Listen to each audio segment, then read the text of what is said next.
Ndabasuje inshuti bakunzi babaho neza. Uyu ni wa mwanya nifuriza buri muntu wese kubaho neza. Ni wa mwanya nifuriza buri muntu wese kugira ubuzima bwiza, kugira ubuzima buzira umuze, kugira ubuzima bufite intego, ukabaho neza kandi wishimye. Nk'ibisanzwe rero ntangira nshimira abakunzi bacu bakomeje kutwereka ko turi kumwe.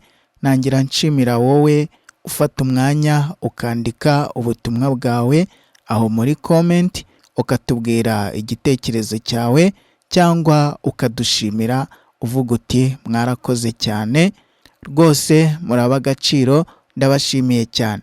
Nkashimira cyane wowe wakoze subscribe, nkagushimira cyane wowe wakanze kuri iyo nzogera ya notification kugira ngo ujye ukomeza udukurikirane gatanu kuri gatanu.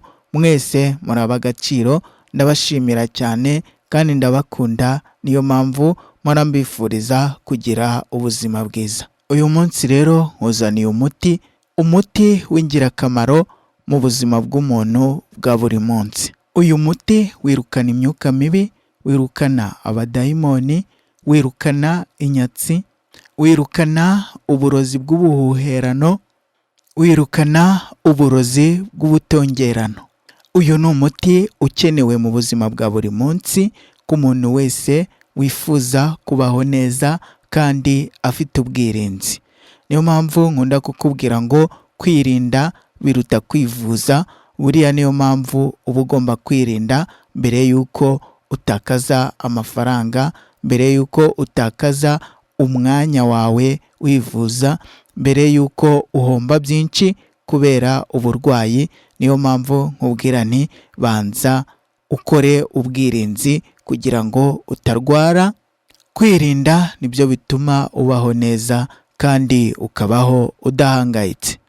Nkuko mumaze kubimenyera rero, mbere y'uko nkubwira umuti ndabanza nkakugira inama ukamenya neza ibikubaho, ukamenya n'impamvu ugiye gukoresha uwo muti, ukawukoresha usobanukiwe neza kandi ufite icyizere cyo gukira, kuko ntabwo ushobora kwivura, ntabwo ushobora kwivuza utarwaye.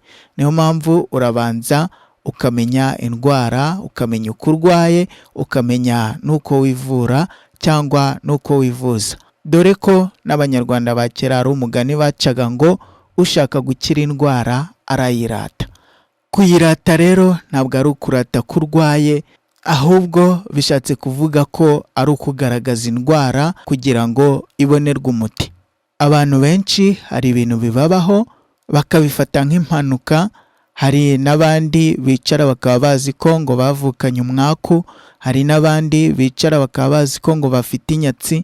Ibyo byose rero hari ikiba kibitera. Mu gihe rero utabashije kugira ibitekerezo byagutse ngo urebe neza witekerezeho, ntabwo ibyo bintu ushobora gupfa kubimenya, ntabwo ushobora kumenya impamvu yabyo. Niba uri umuhinzi wahinga ukarumbya ntugire ikintu usarura, niba uri umworozi ukorora itungo ukaribanguriza ntirifate, ukabona yose apfiriye rimwe, ukavuga ngo ufite umwaku. Niba warize ukarangiza ukabura akazi, cyangwa wanakabona amafaranga yose uhembwe ukayanywera ntugire n'igiceri ubika, cyangwa bakayakwiba, cyangwa ukayata, ugahora uvuga ngo ufite inyatsi. Ibyo byose hari impamvu yabyo, haba hari n'ikiba kibitera. Ushobora kuba wubatse, ufite urugo, ufite umugore mwiza kandi ukunda, ariko mugahora murwana, mugahora mushwana, murwana, mucana inyuma. Ibyo byose biba ku muntu mu buzima bwa buri munsi.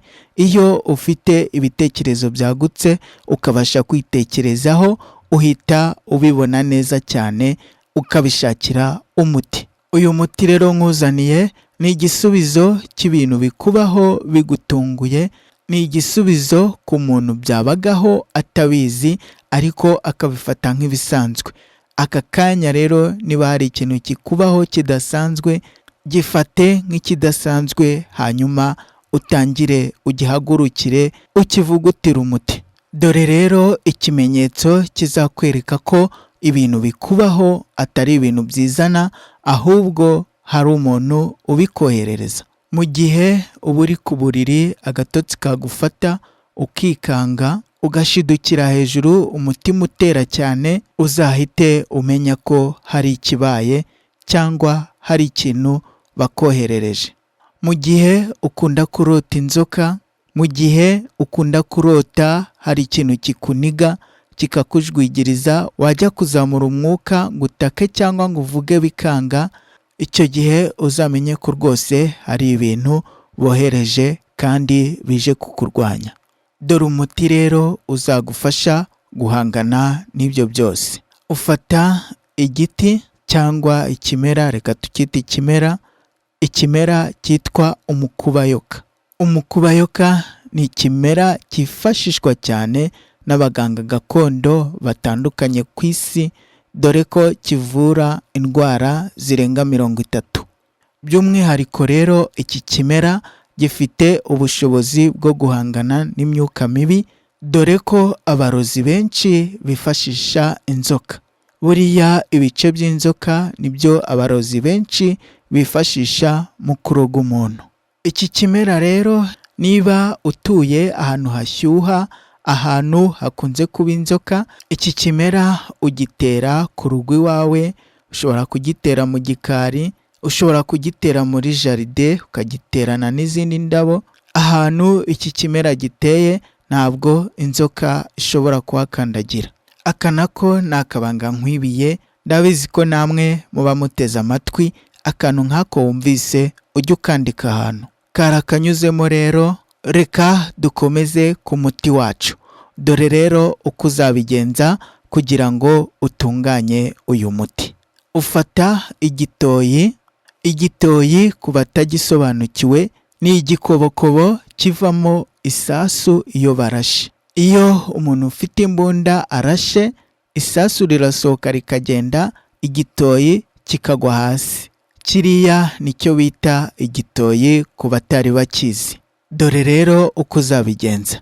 Ufata igitoyi cy'isasu, warangiza ukagenda ugasoroma ibibabi by'umukubayoka, warangiza ukabitsindagiramo imbere muri cya gitoyi, warangiza ukagifata ukagishyira muri parafo y'inzu yawe. By'umwihariko uragifata ukagishyira muri parafo hejuru aharinganiye n'igitanda cyawe mu cyumba uraramo. Ubwo ni ukuvuga ngo aharinganiye n'uburiri bwawe, kuko ndabizi neza ko abantu bose batarara mu gitanda. Ushobora kuvuga igitanda ukagira ngo udafite igitanda we umuti ntiwakora. Ni ukuvuga ngo ni muri parafo aharinganiye n'uburiri bwawe. Mu gihe uba mu nzu itarimo parafo, nabwo ntago bikubuza uyu muti kuwukoresha.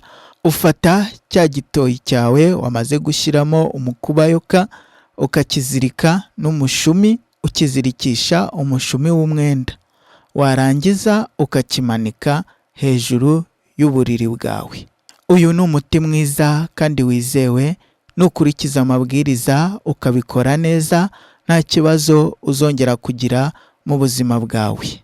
Ugize ikibazo cyangwa wabikoze nabi, uratwandikira kuri email ugasiga nimero yawe, hanyuma tukaguhamagara tukagufasha. Email ni umutinyarwanda@gmail.com. Ndabakunda cyane, mwari kumwe nanjye mujyanama, uhora mbifuriza kugira ubuzima bwiza, uhora mbifuriza kubaho neza, uhora mbifuriza kugubwa neza iminsi yose. Naho ubutaha.